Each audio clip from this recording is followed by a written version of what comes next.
Shortly about me, I'm a game designer. I mostly make board games and like street and floor games for companies with teaching purposes.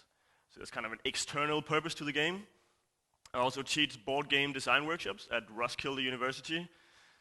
Maybe you know Roskilde Festival, but they have a university as well there. And another passion of mine is forum play. It's like kind of an interactive theater, learning theater, where you solve conflicts and very, very interesting. And I work with games since 2006, and I've now started to work under the name of Simon Says. It's an upcoming company. You can guess who's the boss in that company. I started playing games around 2002, 2003. I got back into board games. I always played games, but it really took on from that point.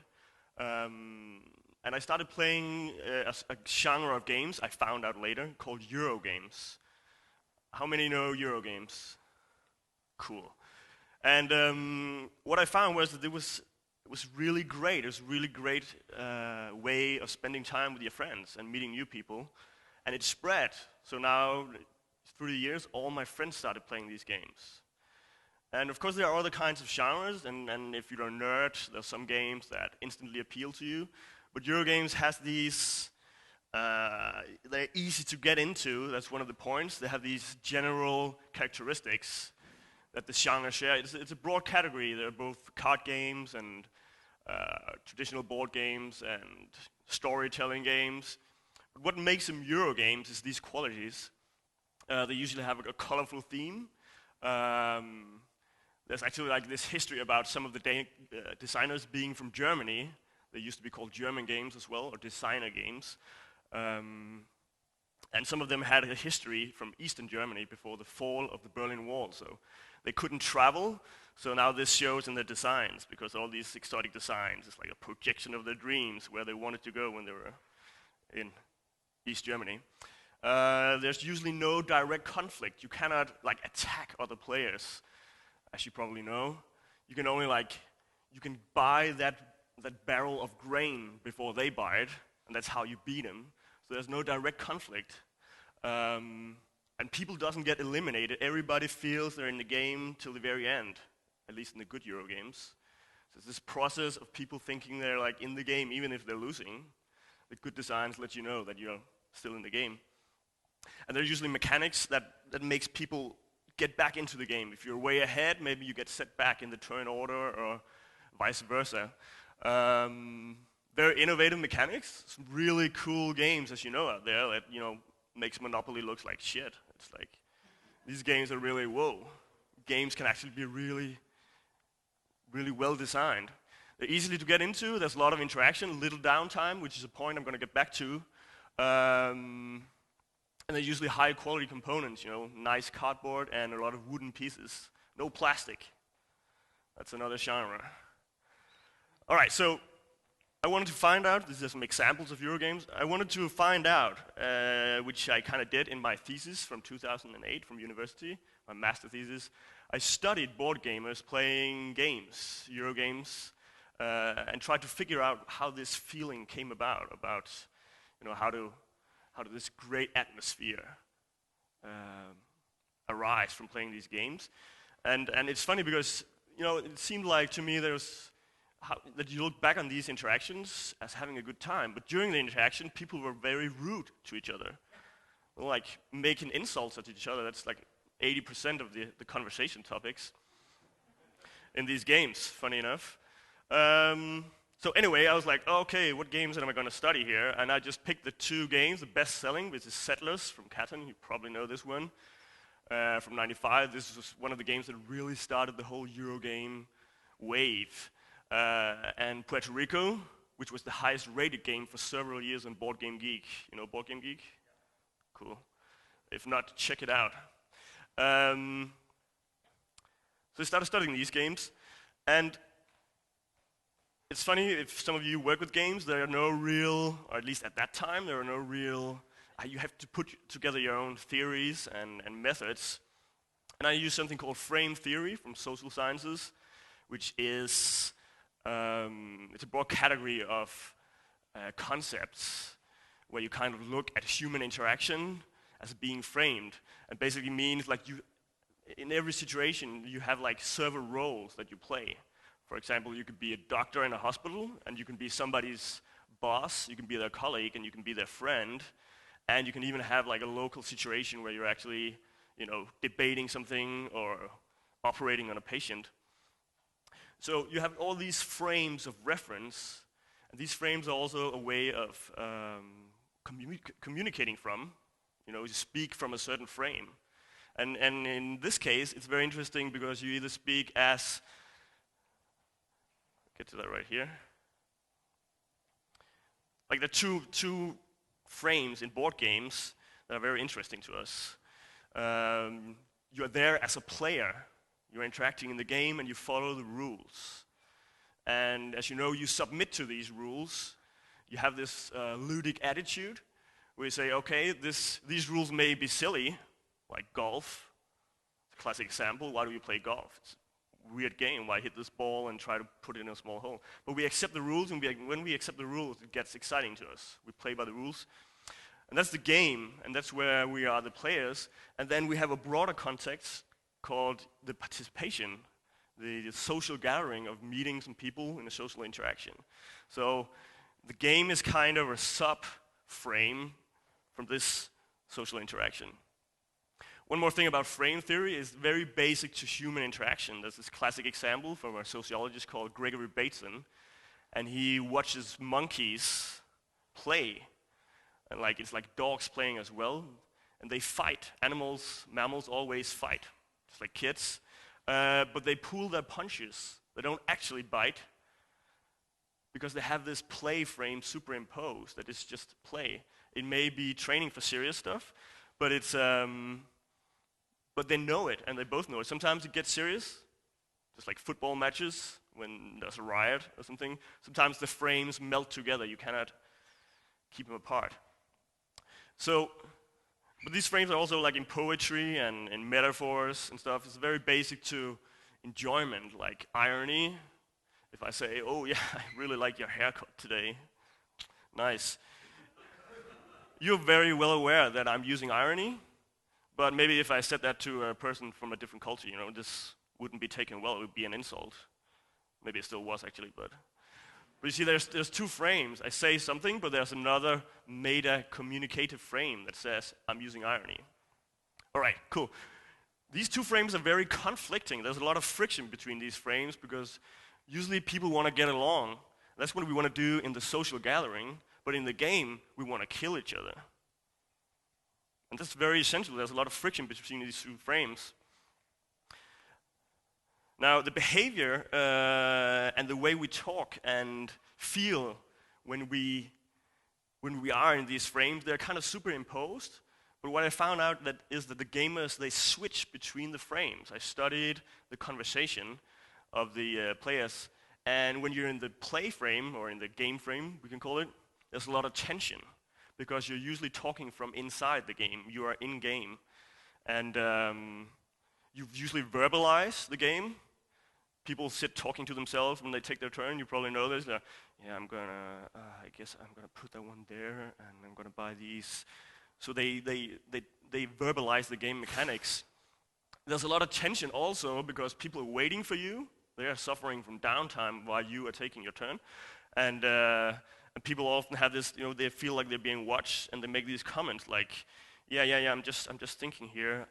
Yeah, I'm gonna make my move soon." And they have this feeling of tension. And also shows in the body language, people are usually like doing this when they're making their move. And all the while, all the others are usually, they can be in the game, but they usually they jump, I found out, to the other frame, and they talk about completely non-game related stuff. I'm going to show you an example. We call this frame shifting or frame switching. You jump between the frames. And this is very essential for the experience of fun, as I'll get to in a moment. But I'm going to do an example, which we're going to go through very fast. Can you read this? This is like, I did some field studies, and this is from a game of Puerto Rico. And this shows the frame switching in the language, in the talks, in the conversation of the players. I will get back to the red spots. This is where there's like a switch to another frame. This is the gummy bear incident, because a bowl of gummy bears kind of triggers the frame switching. We also call that buy plays, when you're actually when you're in the game and then you talk about something completely different, and this buy play can go on while some people are like in the outer frame and out of the game, and some people are in the game at the same time. It shows here. So we have Hannah, John, Peter, and Lars. They are playing Puerto Rico, and it's John's turn, which Hannah verbalizes. This is a normal thing. When you want to get back in-game, you verbalize the mechanics. And people are like, all right, let's get back to the game. So Hannah says, yeah, now it's John's turn. I'm going to try and reenact this to the best of my efforts. Now it's John's turn. Are you going to buy anything? John goes, yeah, I have 2 and 1 discount. That's 3 in that row there. And he makes these pauses. He's obviously thinking he is in game. And then Peter says, can I have a gummy bear? It's not really game related, is it? So this is like, he starts like a discourse of something completely different from the game. Gummy bear discourse. John says, yes. So Hannah passes the ball with gummy bears to Peter. Yes, or he's mumbling something. There's a lot of yellow ones, because I don't like those. And John goes, yeah, take the yellow ones. Well, Hannah doesn't eat those. I don't eat them, I eat the rest. Like completely, like the conversation is really lazy, but human conversation is like this when you transcribe it. All right, and Lars goes, well, actually there's almost none left, except for a few red ones that are worth eating. And then John tries to get back in game. He's distracted. He's actually taking his turn now, and he goes, yeah, and mumbling is, or going, you will experience this if people tell you a rude joke, for example. You'll go, was that funny? And that's because there's a conflict between frames. Like, you're like, how am I gonna interpret this? Was this irony? And it's the same thing here. He's trying to like get back in game and switch into the game mode. All right, cool. And then there was 2 groups playing. There was another group, a woman called Karen, and she says from the other table, oh, you guys want some of ours. There you go, and she passes the ball. And John goes, yeah, well, it's no thanks. Now they all don't want any gummy bears for some reason. This is also pretty interesting because it shows, even though they have this gummy bear talk, it's still in their social gathering, so they're actually not really interested in gummy bears from another game group, which shows like another layer. There's like a conflict of an even greater frame here. And they're mumbling, and Peter he starts a discussion with the other table. You don't care about the colors over there? And they're kind of in their own group as well, so they're like, we don't care about gummy bears. Pretty laconic. All right. So then something happens. John, he takes this new ball from the other table. Yeah, you better pass this to Hannah so she can get the red ones. I don't want any. Are you gonna build something? So now we go from the gummy bear talk back to the game. And she's stuttering again. She's trying to switch frames. And then John goes, yeah, you got a better stomach for them than Hannah. He switches back again, and Lars goes, no, they're not really good for me at all. This mumbling, and then there's kind of a joke. Hannah goes, yeah, you're afraid of Creutzfeldt disease? Creutzfeldt, yeah. And then John tries again to get back into frame. He goes, did you build anything yet? So he's so confused now that he forgets it's actually his turn.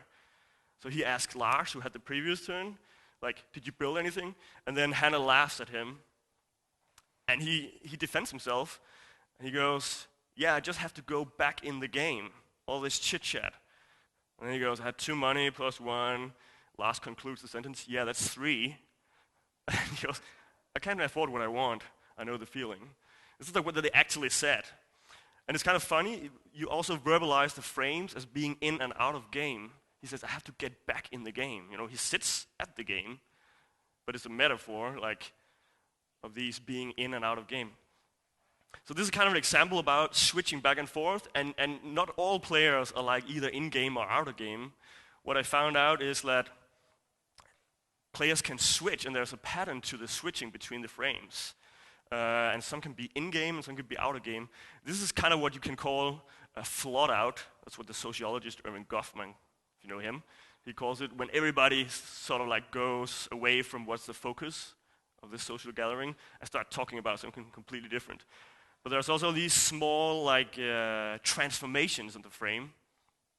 For example, in Settlers, there's maybe this bantering where you trade, and people are like, I have sheep, I need wood. Anybody have wood? Yeah, I have wood, but I need iron. And an example of this was from another transcript was like, people started using the language of the play frame to make fun of it, like, I got coffee, I need milk. Anybody got milk? And this is like a transformation, it's kind of in-game, but it's bordering to like becoming something else. Questions later. I got so much to say, I have to say real fast. All right, keep that in mind.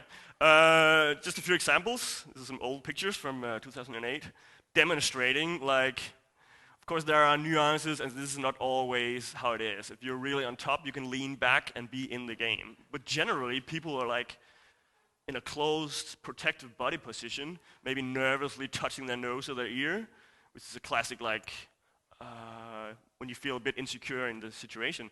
And that's when people take their turn when they're in game. And usually there will be like other postures for people who are like, it's very classic after people made a move or made a bad move, they would like go out of game and comment on their own bad luck, or be like, I'm not gonna win this game, shit. Or just, being completely indifferent. Okay, so this is an interesting graph. A bit difficult to read maybe, but this is actually another situation, but it's the same concept. This is based on players. You have like an abstraction of the players. You have yellow, green, red, and blue player, and I try to like rate the conversation after how much game related it was, or how game related it was. And down in the red field, when it's close to the bottom, you have like the green player has a graph. And you have time along the x-axis, and this is how the conversation goes. And the further it goes up, the more non-game related the content of the conversation is. And you can see there's these bumps. It goes every time a player takes its turn, which is marked by that player at the bottom. There's usually like a drastic fall, because everybody gets back into game. That's when you roll the dice in Settlers. Even the sound of the dice make people like wake up and get back into the game. Not always though. You can see there are some who maybe like are still out of game, even though somebody else take their turn. But what is interesting, in conversation theory, you have this called turn taking. If you have a social interaction, a conversation between people, you take turns. And if you're with somebody who talks too much, the conversation becomes boring, because he's not obeying the rules of turn-taking. You have to take turns, otherwise the interaction will lose kind of its geist. But this is regulated. The conversation patterns in these games were regulated by the turns, the rules of the game. You take your turns.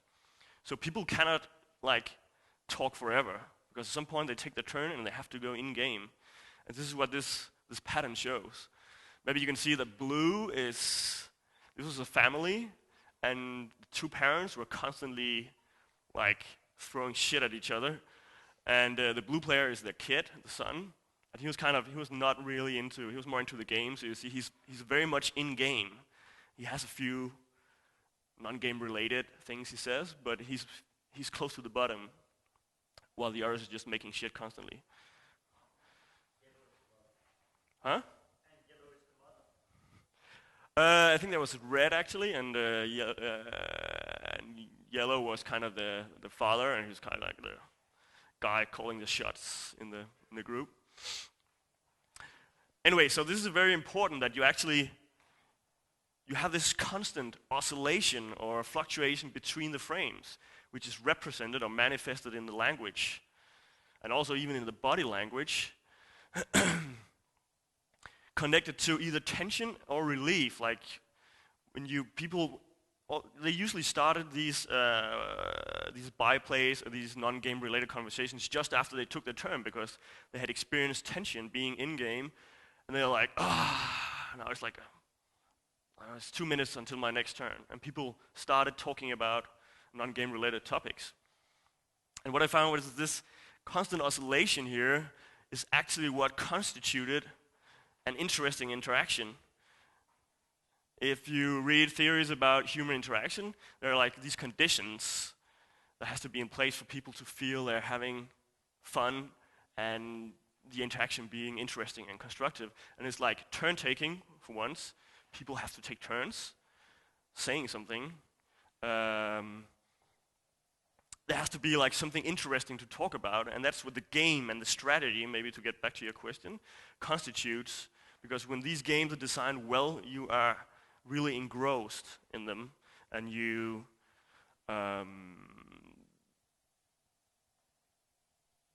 they keep your attention very well, and people cannot be eliminated and fall out. They have to get back in the game constantly. So you have this focus, which is a very important point of human interaction as well, interesting interactions. And then you have this, there has to be back and forth. There has to be like this walking on the line of things not getting boring, not getting too agitated. And this is actually what the game, with little downtime, constitutes. It takes care that people are constantly activated and put in the game and out of the game. It's a bit different actually, because in a conversation, you want to say something. You're waiting for something to say, like, when is my turn talking? But in the game, it's the opposite around. It forces you to like actually go out of the social conversation and into the game, which is not a very comfortable place to be. This is also like the definition of fun in a lot of ways. Fun being like not necessarily activity itself. We can be quite stressing and contain a lot of hardship, but it is more the experience of going out of and watching the fun from outside. Like if you climb a mountain, you're more in flow maybe, but afterwards you'll look back at the experience as a lot of fun. All right, how much time do I have left? 2 minutes? Cool.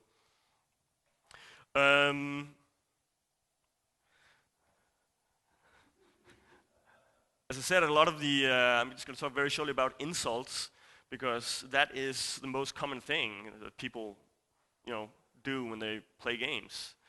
And there's not really a lot to say about it other than you can distinguish between personal insults, when you really mean it and you want to hurt somebody, and then ritual insults. This has been documented and researched in a lot of different cultures. And ritual insults are when they're like kind of a framework, and there's an understanding that there's another frame at play. And when that is in place, you can make insults. And it becomes kind of a game, and you expect to be insulted back. And this is seen a lot, it's between firemen and soldiers and anybody basically who has a really stressing and horrible job. They might have been out like picking up entrails from a car accident. And I talked to firemen who says that after incidents such as this, they really like make these super rude jokes afterwards, even about the people who died in the accident. And they do this to both kind of vent their frustration and their like what they have seen and witnessed, but they also do it to get to know each other better, because you have to know each other really well when you do these kind of jobs. You have to trust each other.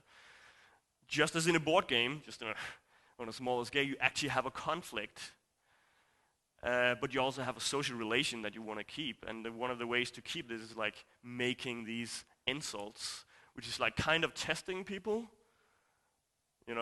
Maybe I was a bit rude to you before, but tell me if I stepped out of bounds, and we get to know each other better. That's the rule of ritual insults, what we can learn from them. All right, that was basically it. Yeah?